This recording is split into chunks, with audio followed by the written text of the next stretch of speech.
ongoing anime that's been going on for like I don't know how many episodes, like thousands of not thousands, but almost 1,000 episodes. I mean, that's what Pokemon has, right? Yeah, but Pokemon is different series. One Piece is just one long, continuous series That never ends. that never ends. Oh. Who knows when Luffy is gonna be the Pirate King? He's still not the Pirate King? I don't know because I refuse to watch One Piece because I'm not a hater. I just don't want to start from episode 1. Yeah, it's corny. And catch up to like episode 983. Yeah. Big shout out to Airlines. Rest in peace. Let's start the show. Let's start the show. Hey, leave my boy alone. I don't think he watches One Piece. No, he told me about it. He said he did. Because I know he's a big Jujutsu Kaisen fan. Yeah. Damn, I miss him already.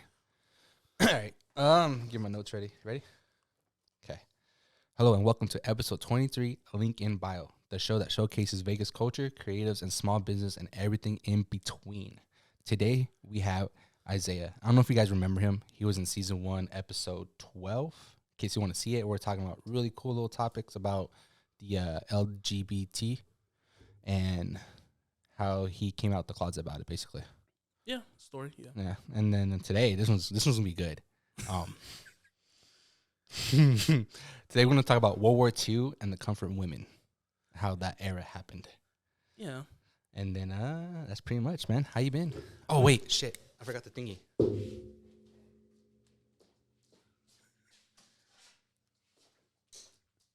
I'm assuming you're gonna edit this part out. Hell no. No way, no way. All right, so before we get started, go ahead and grab that. You know the drill. Yeah. Pick the title, and then from there we're gonna go deep in this. Okay, this is gonna be fun. Don't cancel us. We're not. No, We're not. No, we're good. We're good. We got notes. Yeah, we got notes. Yours is a little bit better than mine. No, trust me. I did this all last minute. Really? Yeah. Damn, look at you. I know. I'm trying to be prepared. And go. World War II and how the past connects to the present. Damn, that was really good. That was really good. I like that. Thank you. I like that. literally thought of that like a second ago. So, let's get started. So, give me a little backstory about it. Well, as most people know that, I'm a history buff. Mm-hmm. I like learning about history and all that kind of stuff, especially during World War II. But the topic of comfort women is kind of still an unknown topic within the States. Yeah.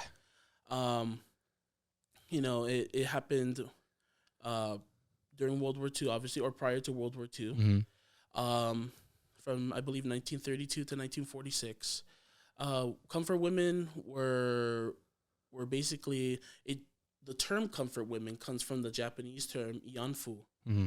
which basically translates to like, consoling or comfort women. Comfort, yeah.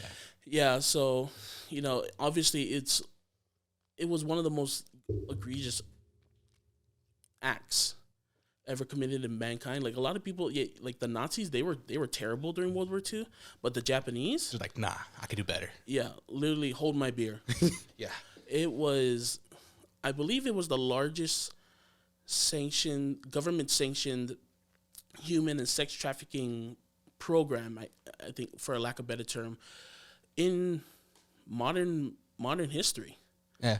A lot of people know that, comfort women, people that know about the topic know that, the Imperial Japanese Army, they used to kidnap women or coerce them or even like, Or fake it. Like, they'd say, hey, we need nurses. yeah, And nurses, it's like, yeah, we'll sign up, pay well. And then they just, psych. kidnap them or Yep. even buy them from their parents. No way. I didn't even know about that. Most of them know that they come from Korea and China, and sometimes some of them were even Japanese themselves, Japanese women.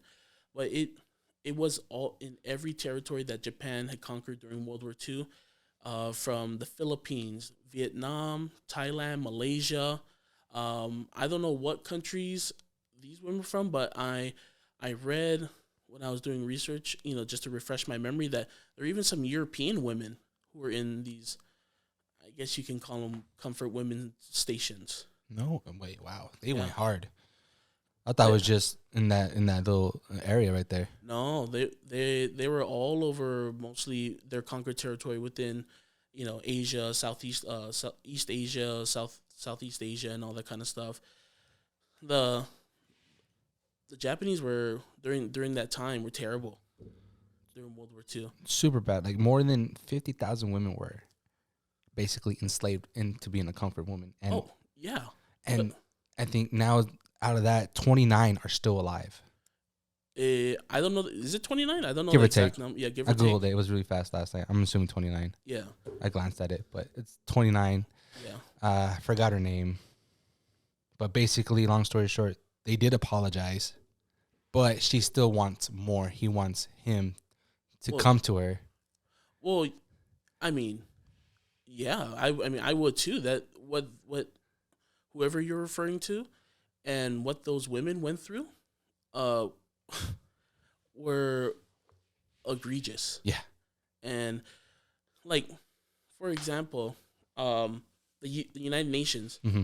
their tribunal for women's violation of women's human rights, excuse me, committee, were going off that there was, like, they did a study based on what historians found within documents that are left about the comfort women stations, that like 90% of the comfort women did not survive. 90%.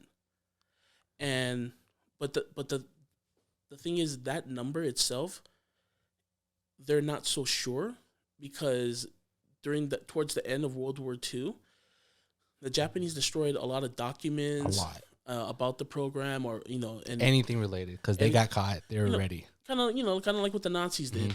But it was so that number itself, they're not even sure. But from what they have now, for what they can find, they said 90% of women who are part of the comfort women program, were 90% of them did not survive. A lot of them died from Abusiveness, really. Abusiveness, which the acts they went through. Even if they survived, they later died of health complications, Depression, and they even committed suicide, or sexually transmitted diseases or infections. And it. I'm not gonna lie, when you read about this kind of history, that you kind of have to learn on your own. Like, obviously they won't go into detail about this in schools, but it's heartbreaking. It is, because I didn't even know this happened until we talked about it at work the other day. And Yeah. what do you mean? And then that I goes had to back to Google it. that goes back to my point, bro. Like, a lot of people in the States do not even know about comfort women. I wonder why they don't talk about it. It's because it's a huge embarrassment to the countries. You're just like, yo, just drop it in this, hope for the best. Well, referring to what you just said, for a long time, Japan did not recognize a lot, not just the comfort women program, but a lot of the atrocities they did. Yeah. It wasn't until recently, I believe it was 1990 or somewhere within the 1990s, Japan finally recognized their acts, their atrocities that they committed during World War II. They had I don't know if he was the head cabinet member, named something. It was the Kono statement, the watershed Kono statement. He came out and basically recognized. He didn't really apologize.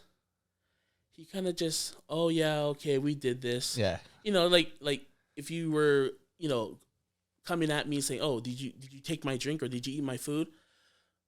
Yeah, I ate your food. Okay. Yeah. But I didn't apologize. I mean, I took it, but I took it. Did it? I don't know. Maybe. And, so a lot of times, before, it was such a taboo topic. I mean, it still is. It was such a taboo topic to talk about within Japan.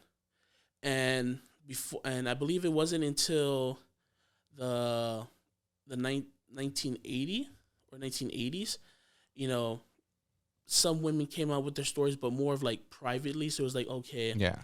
did this really happen? They're really like still like traumatized and they don't scared to about come it. out.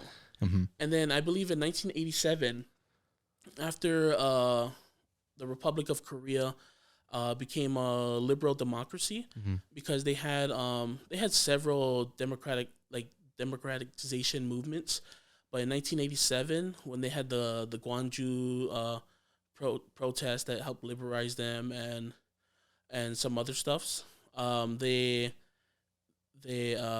that's when the Korean women and which inspired like Chinese women and Filipino women, people who were still alive that went through that within other countries, to publicly come out with their stories. They also open up, I believe, like a kind of like a home, a home. It's called the Green Hill Home, I believe.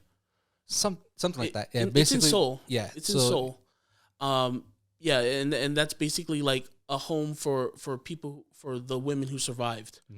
And some of the women there, you hear their stories on like History Channel, on their documentaries and all that kind of stuff, and you get the visualizations that they put, and the stories they hold up, and I'm not gonna lie, I cried, because it's such a heartbreaking topic to see. Some of them don't even have like families. Yeah, because none at all. And that's the terrible part. You think you go through something like that, oh, my family's there for me. They're there to support me. Some of them became social outcasts, which led to them committing suicide. I mean, countries within, like Japan and Asia and Korea and all that, they already have high suicidal rates as it is. Now imagine putting that comfort women experience on top of that. Those are strong women. Yeah. If those that continue to fight on. Just talking about it, yeah. Yeah, those are strong women. Even it wasn't until 1990, I believe, when it became an international scene, because South Korea, I don't know I believe it was both the people and the government. I could be wrong, but I believe both the people and the government got tired of it, and they called out Japan's denialism against comfort women and all the other acts they committed towards them, and basically everything they did within World War II. What did they do to resolve that? So there isn't much result to this. It's still a divisive topic today.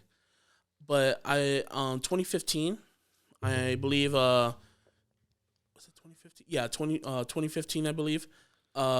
Japan was going to give reparations to the women that were still alive, and they apologized. Quote unquote apologize, because even though they, the people, South Korea denied their offer, and they wanted a stronger apology, because some like the Kono watershed statement. Yeah. That's a cabinet member. Yeah, he's a high-ranking member in the government, but they kind of wanted, they want the head guy. Give me the prime minister. Give me the guy who run it, who was idea of it. I want him to come down here, apologize on his knees. Well, most of them are dead now. I know. So now it's the ones that are still alive that committed those acts, and give me the prime minister, the head of the government, to apologize. That's basically what South Korea was asking for, and Japan said, "No, we didn't do it. We talk about. You get what we get." So, whether reparations were paid or not, I think, it's never going to be enough, because what you did is done. But like you said, some of them, a lot of them may not even forgive them. No, they'll definitely never forget. They're not. You cannot forget that. You will never forget that. But that's the thing, bro. It's not even just Korea. I mentioned the other countries before, like going back to China. A lot of them are China's asking, a lot of the Japanese government for what they committed, the rape of Nanking. Oh, that when they invaded China, and the Nanjing massacre, bro. I believe in that. Sorry, my history, my timeline's a little off. At 1930. This is Google. whatever it is, 1930s. Well, they within that whole time of that battle, there's a reason why they call it the rape of Nanking. The Japanese men and the military, even high-ranking officials, participated in the Comfort Women program. Is that the one that he became the leader, and just because he was the leader, he's like he did what he want? Is that the one you were talking about? No, different one. No, so by the end of that, the Japanese military and men, right, from what I read, they raped anywhere between 20 to 80,000 women. How many? 20 to 80,000. Jesus. Yeah, that's way too many. And the thing is, when you go into detail about it, like the more you dig into this, the more you see the most excruciating acts that humanity has ever committed against fellow humanity. And like, especially like during World War II, when they still had the program, a lot of these women, most to all of these women that were in that program, they would go, for lack of a better term, they would go round after round, hours, and it would be, they said when I was refreshing about the topic, they said that the numbers of men, it was like 100 soldiers for every one Comfort Woman. Just imagine that, bro. 100 soldiers. 100 soldiers for every one Comfort Woman. That is disgusting. Oh. And these men had no remorse. Nothing. They don't care. They treat them like pieces of fucking trash. And the numbers will go higher either during holidays or right before a battle. Mm-hmm. Because they're like, hey, I might die. More they don't give a shit. Yeah. At the end of the day, they don't care. They never cared. But yeah, that was really something that I believe that people should not forget. It should never repeat. No, I hope to the gods it doesn't repeat itself, because that's just a horrible. Why we shouldn't be going through that in the first place? Yeah, that's. I'm so speechless. Like, that's a lot. 100 people, 100 soldiers for one woman. Yeah, that was like the rough ratio. I know, but still, like, that's a lot. Yeah, it's disgusting. And it's back to back. I'm going to assume it's going to be back to back. No breaks. I don't even want to imagine that, bro. That's disgusting. It's gross. And my heart really goes out to people, to the women that survived that. Yeah. Even the ones that didn't survive. And their families. There's been a lot of protests, like, so I don't know what year, but I know there was a big protest of students who protested at a statue that represented the commemoration of Comfort Women, which was near the Japanese embassy in Seoul. I don't know what year was that, but it even affects the generation today. 2015. Oh, 2015? Okay, thank you for that. 2015. Oh, you're here with the information in the back? Thank you. Oh, yes. Yes. He's our fact checker. Fact checker. There we go. Going to another camera soon. Right? Hell yeah. I wish I didn't know that like a little bit, like 5 minutes ago. Right? I would have thrown away my notes. Yeah, like, hey, what? We're just gonna have you talk and just have like the whole discussion about it. But yeah. Yeah. So they had that, and so now, I'm just amazed. But even my love for K-pop. Yep. And all that. It doesn't, kind of going a little off topic, but it relates to it. Like there are even some I don't know if they intentionally did it, because I don't want to say they intentionally did it. But so I have two friends in Japan who I called the other day, just to, since we're talking about this, just to one lives in Osaka and one lives right outside Tokyo in Kanagawa Prefecture, I believe near Yokohama Bay or Yokohama, something like that. I'm not gonna name their names, but Bob and Smith. Yeah, Bob and Smith in Japan, sure.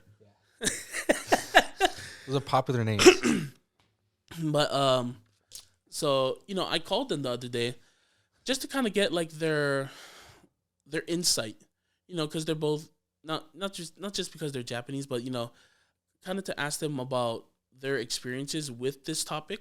If like they're even aware of it. Yeah, like, yeah. Since they stay in Japan, like, yo, do you guys even taught this? Do you even were you taught this in school? So my two friends, they told me that while they were going to school, that they weren't really taught about this.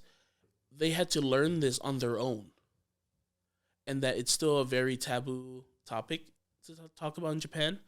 Kind of like, if you go to Germany and they don't really, even though they publicly apologized and they just don't want to bring it back up. Just want to keep it buried. Yeah. So, it's kind of like the same case with Japan, but they're not as progressive with the apologies. So it's they were telling me that they didn't really learn about it in school. They were, it's kind of like an asterisk within the textbook, and they really had to learn on their own. It's like a little hey, this was happening, but really small detail about it, and then moving next. Yeah. If you really want to learn more, you basically got to learn this shit on your own. Google it, do what you got to do. You're gonna dig on your own. Yeah, basically. Yeah. And going back, it was actually my friend in Tokyo, that told me about the K, how this relates to some K-pop artists. So I wasn't aware of it until he educated me, and so whether they were aware of what they were doing, he was telling me that Shelly's favorite group, EXO. What? XO? What about XG? No, EXO, EXO. No, there's another group called XG though. I don't have my phone on me, but I totally show you guys. But I sent it to you actually the other day. You did? Yeah, you're doing the Jaden remix. Oh yeah. The one was it the girls? Yeah. Oh, bro, that first girl, I that forget one. her name, but she was fire. And she's like, I don't know what she was, like 18 or something. I have no idea. She was young. Bro, her rap skills fire. That's like the next. That is the next K-pop. She kind of has like Lisa style from Blackpink. Sorry, she does. Throwing a little K-pop in there. But anyways, so an EXO member named Chen, he was telling me that, that he was wearing a hat. I don't know what it said, but it was made by this company called Marymount, I believe, who basically that company, a lot of the proceedings go to fighting sex trafficking and sex slavery, and basically helping with reparations for women in Korea, with the comfort women, and all over, not just Korea, and the K-pop fans, and just a lot of, because Japan is still a very conservative society. A lot of the, especially even politicians, where he said on Twitter or on the news were bashing Chen, because they're like, oh, his words, my friend's words, because he was defending and like saying, that's his right, and then what we did was, he's very, for someone who lives in Japan and was raised in Japanese society, he's very progressive. He's very knowledgeable about American politics too. Oh, nice. When I met him 5 or 6 years ago, he's very knowledgeable about American politics, which amazed me. But he was explaining how some people on Twitter or whatever social media they have, and even on the news, were like, "Oh, EXO should be banned. EXO should be banned from entering Japan, and he hates Japan and all that kind of stuff. So I'm dropping EXO. I don't like them anymore." Just for exercising his right. Yeah, but like I said, you would get that from the more older generation people, who are more conservative by nature and who are more familiar with that history. But he says a lot of them were also the younger generation who the K-pop fans in Japan who don't really care for politics, but it's like talking about that or referencing that in any way about comfort women or anything Japan did during World War II was like it brings out the anger all across all ages.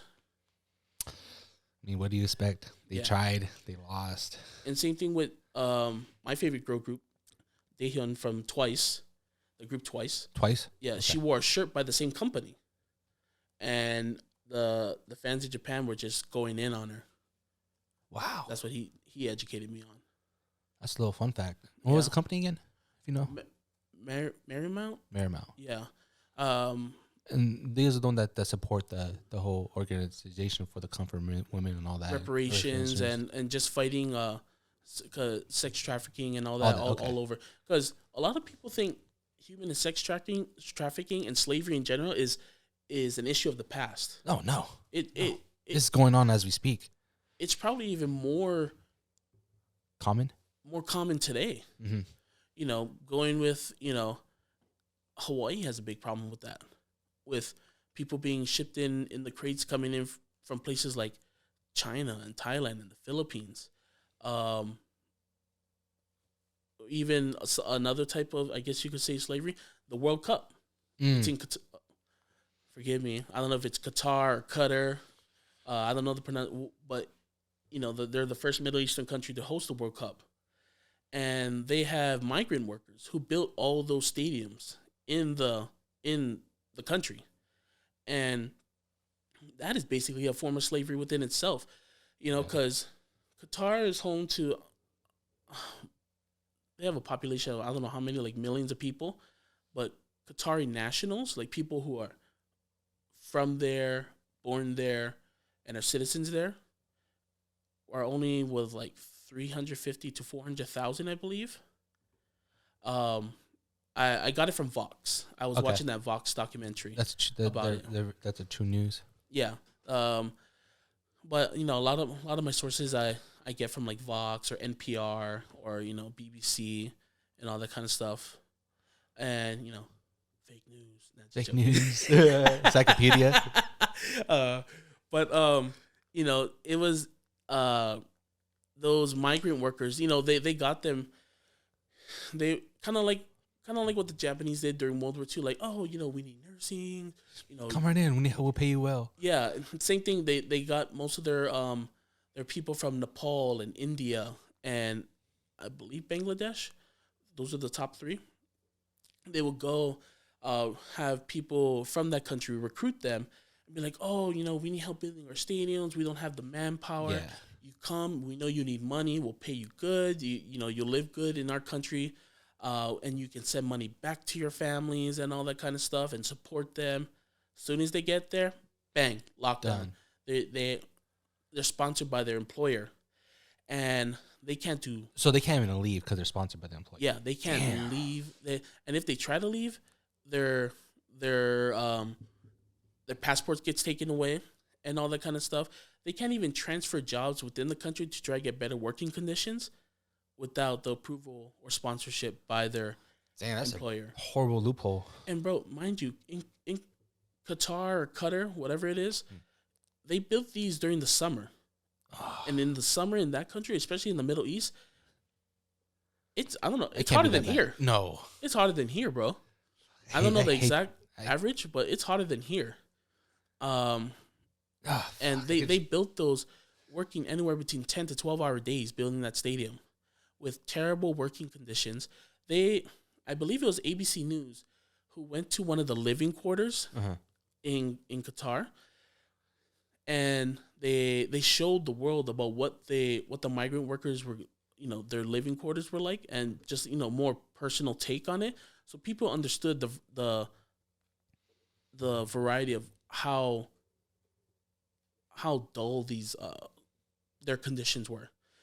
So just imagine like something about this size, maybe a little bit smaller, with 8 men packed into it, beds, everything. They showed that the bathrooms horrible.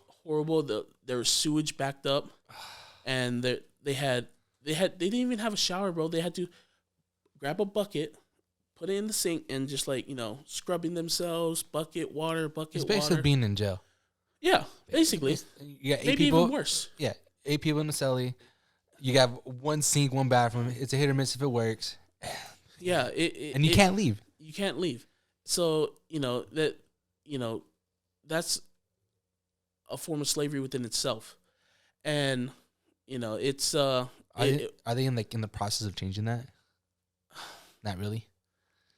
No. Can everyone really just quit? To make some type of statement? Do you think that they all need to quit at once and just yo, we're not doing nothing? Well, you think that will kind of work?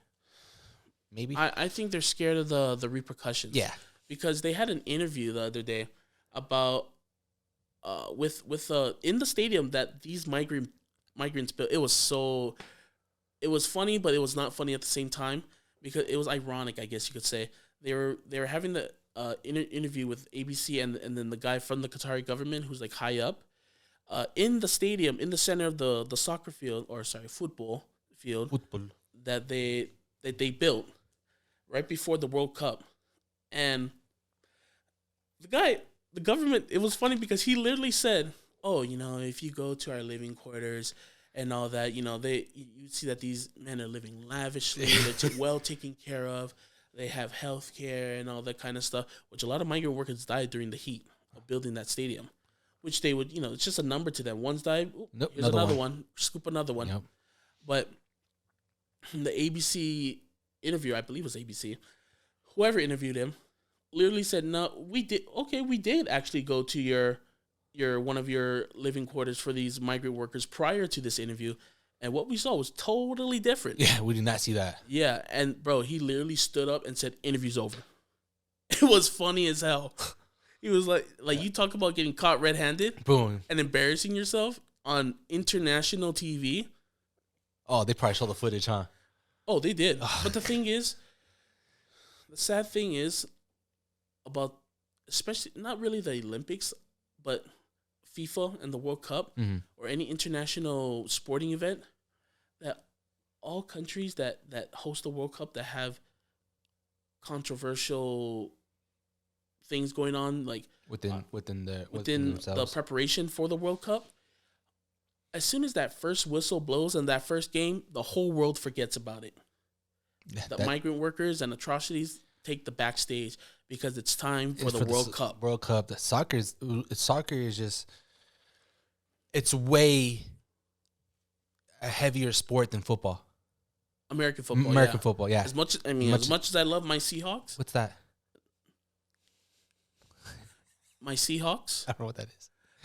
It's an NFL team. American football. Oh, I thought it was Cowboys or something. My bad. Don't. I thought you were a Cowboys See, fan. I don't like the Cowboys. Why would you say that? You just trying to make me slip up. Shout out to all my family members who are Cowboy fans. I love you all. I don't like your team. Do we have a coworker too? Yeah, actually, we have several. Ew. Who are Cowboy fans? Yeah. Too. How do you know that? What? How many coworkers we have that are Cowboy fans? You guys have 2 minutes left on the show. Oh, damn, bro! I didn't tell you that. 2 minutes. I'm telling this guy my life story over here. Right. But okay, going back to Comfort Women.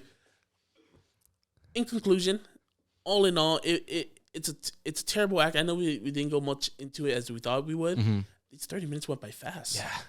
But I guess that's what happens when you're into the topic. In the topic and trying to not to yeah, anyways. But all in all, talking about comfort women and, well, in a more broader sense, sex trafficking and human trafficking and slavery and all that, it's an issue that still happens in the world today. That's still egregious against it violates so many international laws and human rights laws, and it's still a very, like I said earlier, the divisive topic within South Korea and Japan, to the point where even today, like using the K-pop examples, just wearing a shirt or a hat, it sparks everything. It trends. Nothing's really safe in a way. No, it's not. But all in all, I think it should not. this topic should be more well known within the States. Yeah. And before we end, speaking of the States, our country alone is not doesn't have clean hands when it comes to this, because the United States, after World War II, let these comfort women stations continue on until 1946, where a lot of comfort women had to have sex with American men or military men. And it wasn't until General Douglas MacArthur ended the program in 1946. So even though our hands are not clean as well, more people should be aware within the States about that and this topic and how and not repeat history. Yeah, I hope not. Yeah. It's something that, like I said, has to be more people made aware of, and my heart goes out to all those who know family members or know people that died or even alive. The 29 you said that are supposedly still alive. Yeah, my heart goes out to them. I cannot imagine any of my family members or even myself if I was a woman going through that. It's terrible, and like I said, my heart, and I'm glad we talked about this topic, and I hope it makes people more aware of their history. Yeah, and how and what just being aware is a sense of it's a sense of liberation.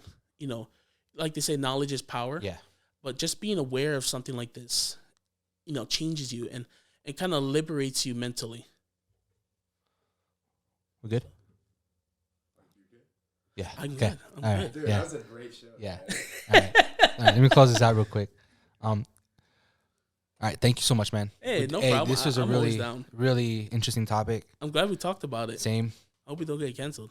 Me too. I don't think we should be fine. No, I'm lovable. Don't do that to me. I mean, the only thing that's gonna get canceled is that shirt of yours. But anyways, thank you guys for watching. Any of the links, if you do want to see any of the links that any of the topic we did talk about, if you want to see some of the backup topics that we saw, links are down below in case you want to do your own little research. Here's some of them. Thank you so much for coming by once again. Yeah, thank you. Appreciate it, man. Next time we'll talk about sports and stuff because yay Cowboys. I mean Seahawks. Sorry. Talk about sports and stuff. Yeah. Okay. Yeah. I mean, I plan to go to the next World Cup and the Olympics that are being held in LA. Because America's hosting the World Cup, the next World Cup and the next Olympics. Yeah. Are you gonna go to the soccer one here next 3 years? Yeah, the World Cup. The World Cup, yeah. In LA, yeah. Well, it's the first time 3 countries are hosting the World Cup: Canada, United States, and Mexico. So there's gonna be World Cup matches in 18 to 19 stadiums all over these 3 countries. Are you gonna go to all of them? Yeah, I'm gonna travel to Canada and Mexico and the East Coast of the U.S. No, I'm going to LA. I mean, I would. LA and San Francisco. That's the closest ones here. Oh, and Seattle. Wow, look at you. Yeah. All right. For sure. Thank you. Thank you guys for watching. Hey,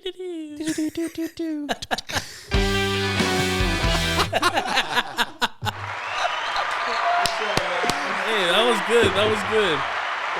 Thanks, bro. What's that, bro? Oh, yeah. That went...